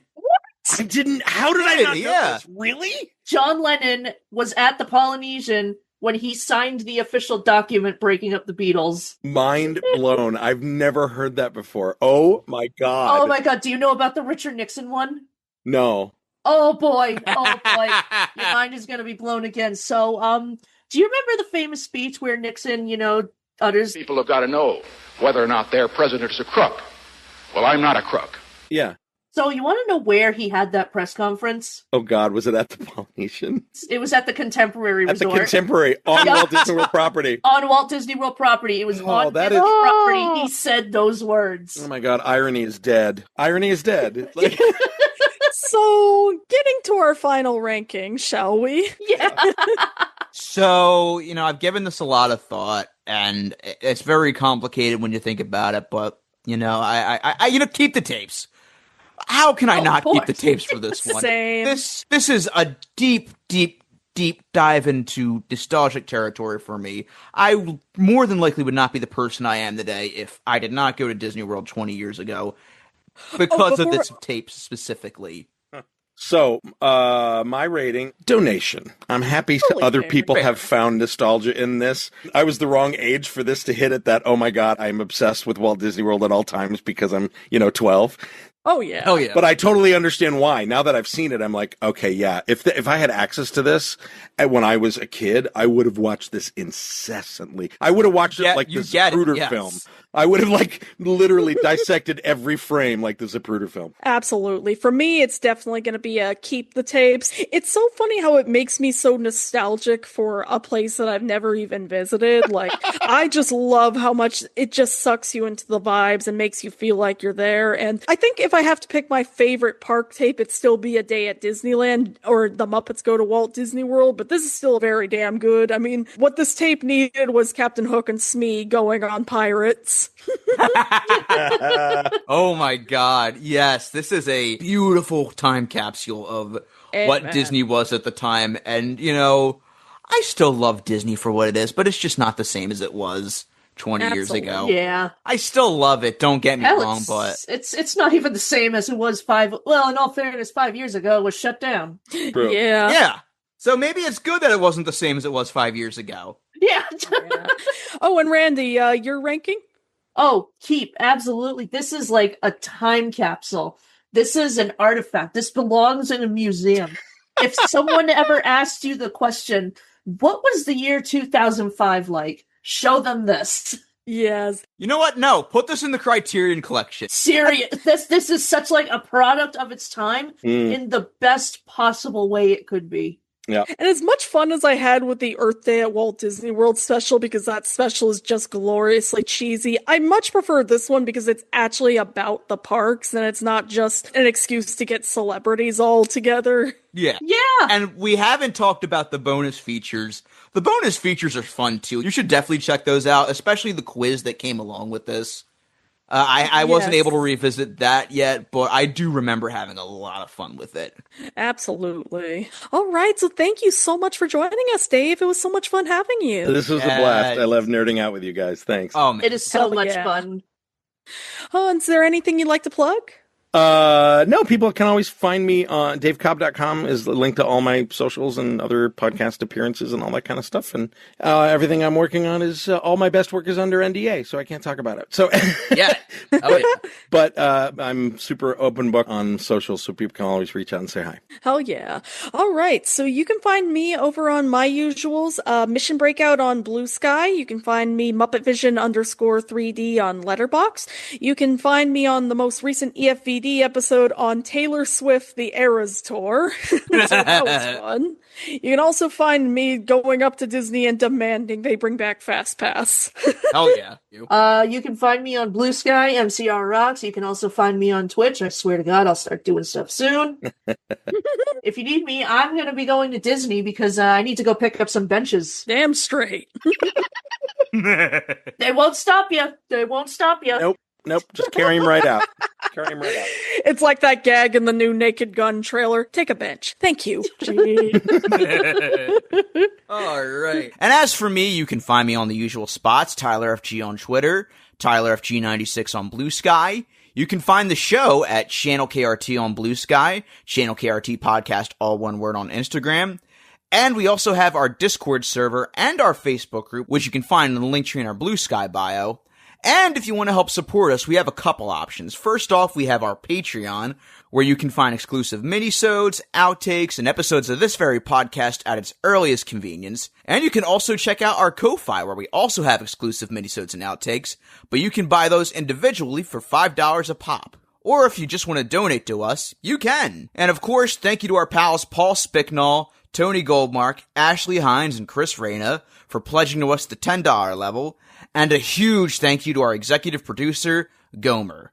We had an excellent time discussing this topic today, but of course, the fun does not have to stop there. You may have noticed that this episode is listed as Part 1. Well, I don't want to get into what Part 2 is going to be, but you're going to want to keep your eyes and ears peeled for next week. That's all I'm going to say. Channel KRT, Primo Supremo. Sorry to the Italians. I paid full price for this freak show. Now nourish the child within me. Nourish!